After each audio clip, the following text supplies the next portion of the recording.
I'm Gary Hess, News Radio WRVA, the voice of Virginia. 9:33, the experiment. 9:33, the experiment with Rich Herrera. The 9:33 experiment. 9:33.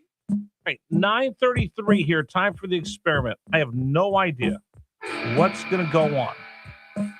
I have no idea whether it'll catch fire, fizzle out. I have no idea what people are going to say.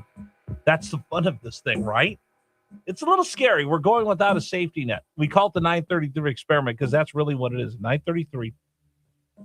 We open up the phone lines to you maniacs. We open up the phone lines to the biggest MAGA Republican there is, the biggest liberal there is, the Democratic. I don't care. Everybody gets to call in. Sometimes I'm going to get frustrated with you. Sometimes I'm going to love your answers, but we get to communicate. Here's the number, 833-804-1140, 833-804-1140. You could use it one of two ways. Call into the program. That's the way that's what I prefer. I'd rather talk to you one-on-one. 833-804-1140. Or you can always send us a message on the James River Air text line. James River Air text line is also 833-804-1140. You heard it this morning. The president said they're crazy. The people running Iran can't be dealt with. This whole negotiation has turned out to be a big waste of time. They negotiate and say one thing in our meetings, and then they come back and do something completely different. They'll say, yeah, we're going to do this, and then they come out. We never said that. He said he's done with them. As far as he's concerned, further negotiations are a waste of time, but he didn't close the door on him. He said that if Witkoff and Kushner, who's his son-in-law, want to continue to see if they can make something happen of it. If you're Pakistan and you're Oman, you've been working hard to try to make something of it. Will they be able to resurrect some type of ceasefire or something to go on? Or is this just game on again? Did Iran mess around and they're about to find out? So here's the simple question I'm asking of you, the American people, here in Richmond, Virginia. What should the president do next? If you were standing there in the White House with the president, what do you want him to do? Do you want him to go out and finish the job, get into Iran's chili, and just take them all out? I hear a lot of people say that. Now, we'll give you this caveat. You could beat them through the air, and you certainly have the bombs and the planes and all the rest do that. But will you ever really conquer them unless you're willing to put boots on the ground? There was a time during Barack Obama's administration, he thought, well, we could just drone people into submission. Well, you could beat people by droning them, but as far as submission, I think you have to have boots on the ground. I really do. Don't want them. I don't think the American people want them, but are you prepared for that? Number two, do you just pull back and let Iran control the Strait of Hormuz, which controls the worldwide oil market? That's kind of your two choices right now. That's kind of your two choices right now. So again, phone lines are open. 833-804-1140, 833-804-1140. What ought the president do? Now, there's a lot of people calling in, he had no business going in there. He shouldn't even have started it. This is dumb to go in there. Here's what I'm going to tell you right now. I firmly believe this. Iran was going to get a nuke come heck or high water. They were going to get a nuclear bomb come heck or high water. They've always wanted one. They've always needed one for their survival more than anything else, because eventually if they just keep making their neighbors mad and they keep being a bully, somebody's going to walk up and punch that bully in the face, unless that bully had a nuke, and then everybody has to treat them with kid gloves. Think about North Korea. Why is North Korea still North Korea? Because they got a nuke and nobody can go in there because you don't know what he's going to do with that nuke. Why the Rocket Man has that nuke and he'll never give it up. Could you imagine Iran? John. with a nuke and what they would do. So Iran is always had a desire, and they were always pushing to getting a nuke. Anybody who disagrees with that, I'm sorry, you're in fantasy land. So they were always going to be a threat to the rest of the world. The other thing they've always had and will continue to have is their proxies. And their proxies cause havoc throughout the Middle East and the world. So for people who say they were never a threat, I'm sorry, I'll disagree with you. But you want to have this discussion? 833-804-1140, 833-804-1140. Here's your choice. Either you back off and you let Iran control the strait and they march toward the nuke, or you finish the job. And if you finish the job, there's a risk that you might have to involve ground troops. What are your thoughts? 833-804-1140. Is that Bob you said? John. John on line one. John, welcome. You're on the 933 experiment. Hello. Hey, Rich. How you doing this morning? I'm great, brother. How are you? Good, good. Won't hold you. I just was thinking, we should let the negotiation team from Iran know that if things don't change drastically and soon, we're going to implement the naval blockade on the Strait of Hormuz again, cut off all their revenue potential for oil. And also that would push other nations to either help us come up with a better solution, or, the thing about the blockade is if you don't let them pump oil, then it destroys their infrastructure for the long term, and it makes it very difficult for them to restart their oil fields. And that's what drops a lot of their funding for their proxies and things such as that. So I've always thought that was a good strategy. It's it doesn't make us have to put boots on the ground, but so let me extend that out. Give us a ton of leverage. Well, let me extend that out a little bit, because Donald Trump said first he called them scum, and then he said they're crazy. The crazy part I'll decipher for us is our way of thinking is if you and I were in charge and our people were hurting, we would do everything we can to stop the hurting of the American people, right? Right. In Iran, do you think they look at it the same way? If their people are starving, do they look at those starving people as sacrifice and martyrs? Or do they look at them like, oh my gosh, my people are hurting right now, we better do something different?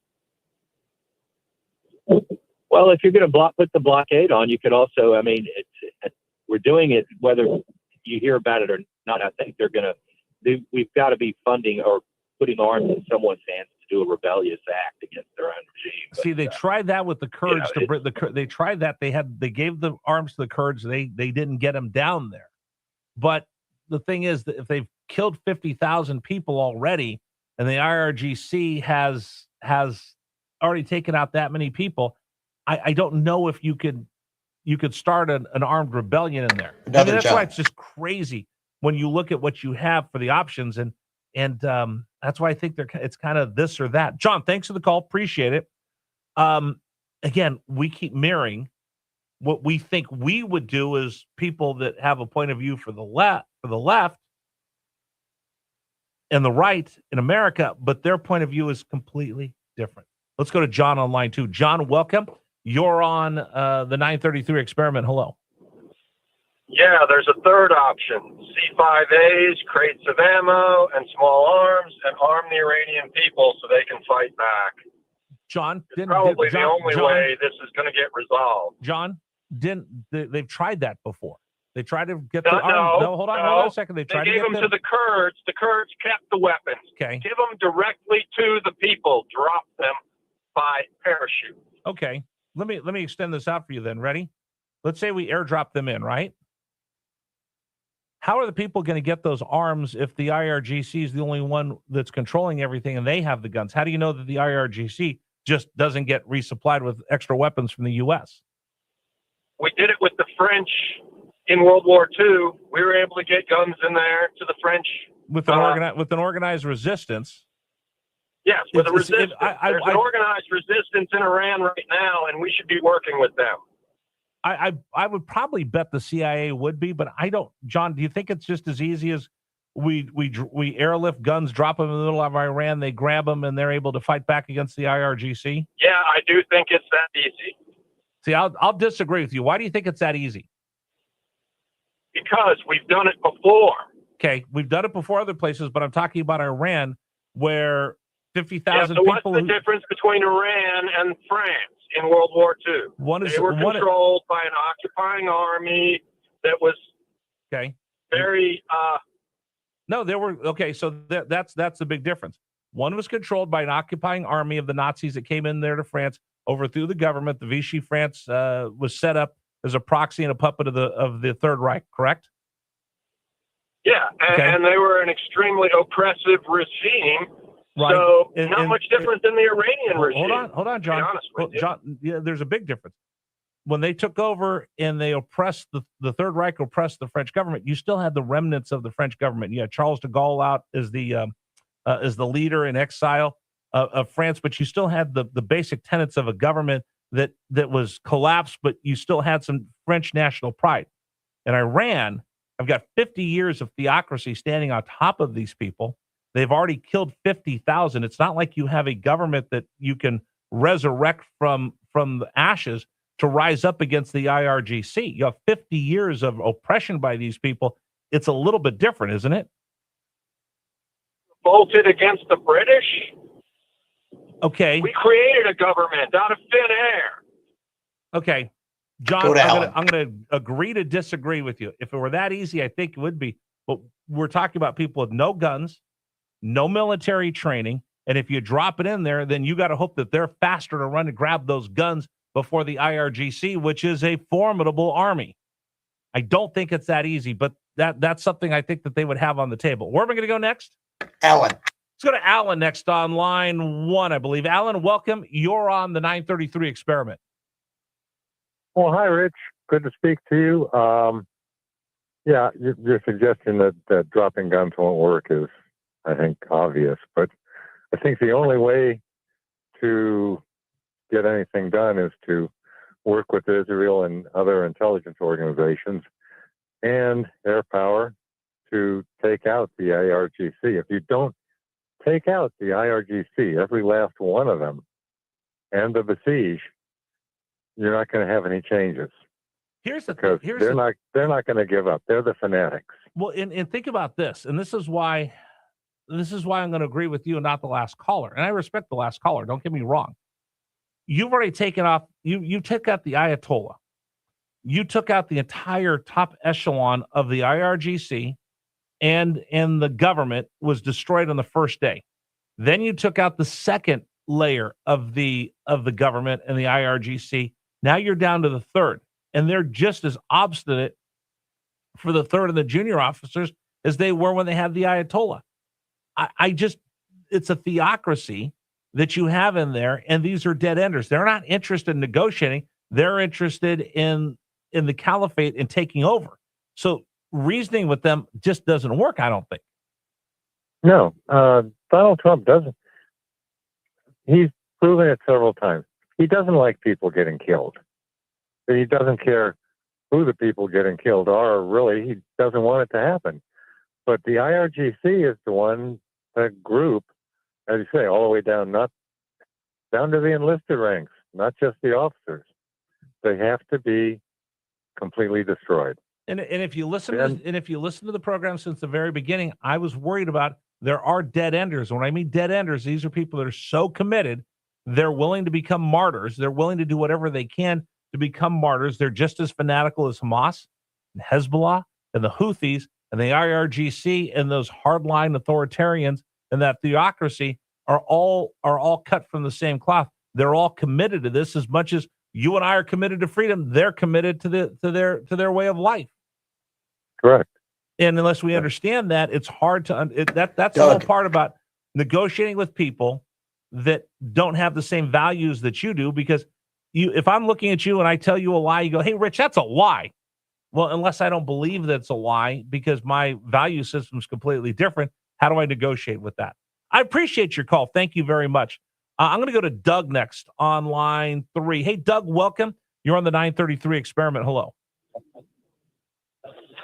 Hello, sir. Good morning. Oh, I kind of think we need to treat. There's no way you're going to beat an enemy that believes if they kill you, they go to heaven. So we either got to do what you said, go that way, or either just bomb them like we did Japan, and just, people will die, but there are no rules in war. Well, no, wait a minute. Stop before you get us both in trouble and people start yelling at us, calling us warmongers. We do have we do have our morals. I mean, we're not going to just go in there and lay waste to everything. You do have the American people that do have some kind of moral compass. We can't just lay waste to all of them. But the big question is the U.S. military doctrine. And see, this is a little bit different than, let's say, Russian doctrine. Russian doctrine is we're just going to destroy everything. When you see the Russians fight, they're going to attack civilians. They're going to attack everything. U.S. military doctrine dictates that we try to avoid civilian casualties and we take out military targets. That's when Donald Trump said, we're going to blow up their bridges. We're going to blow up all their infrastructure for their power. People are, he's a war criminal. He's a war criminal. They were dual use of the power grid and the bridges. Therefore, they become a legitimate military target. If he was just going out there and bombing civilian targets, then people would go crazy in this country. So I don't know if that's the answer either. True, and I do agree with that, and that that is the moral way. But you can't beat an enemy that doesn't play by them rules, and you play by them rules. We learned that in our past war experiences, and I don't believe we should go in there and just bomb them all. But if we're going to take out a bridge, and just do it. Right, and I guess dragging it out. Here's the big thing: is what is their pain tolerance versus what is the pain tolerance for the U.S. Well, if Donald Trump does anything, then they're going to complain it's wrong. Even if he gets a great deal, they're going to still say he was wrong. So that's I keep telling people. I keep telling people if Donald Trump said he loved puppies, people would start kicking puppies. But the bottom line is, I don't know how. And here's the other part. This is why no president has ever taken this on, because it is a tough situation, because you didn't have Obama, Biden, Clinton, Bush take this thing on that's been sitting out there forever. And now Donald Trump is in a position where he tried the stick, then he went to the carrot, and he really is trying with the carrot. They're not biting that carrot, so he's going to have to go back to the stick sooner or later, because they just don't want to bite at that carrot. They just don't want to see that olive branch. They just don't want to see peace, because they're committed to their way of life as much as we are. He's between a rock and a hard place. Fascinating conversation this morning. And I know, boy, a lot of these text messages I can't repeat. That's how fired up people are over this. But we'll keep going and covering this story all day long. All right, that's going to do it. We're time for our national anthem, brought to you by Freedom Services and Training, the biggest little gun store in town, located in Mechanicsville. Thanks to everybody for joining us. We get up every morning. We do this show for one reason. For me, it's because I believe in my family and I believe in this country, and I want the American people to have a voice. So from all of us here at News Radio WRVA, have a great day. Talk to you tomorrow morning right back here on the Voice of Virginia. Please stand for the national anthem of the United States of America.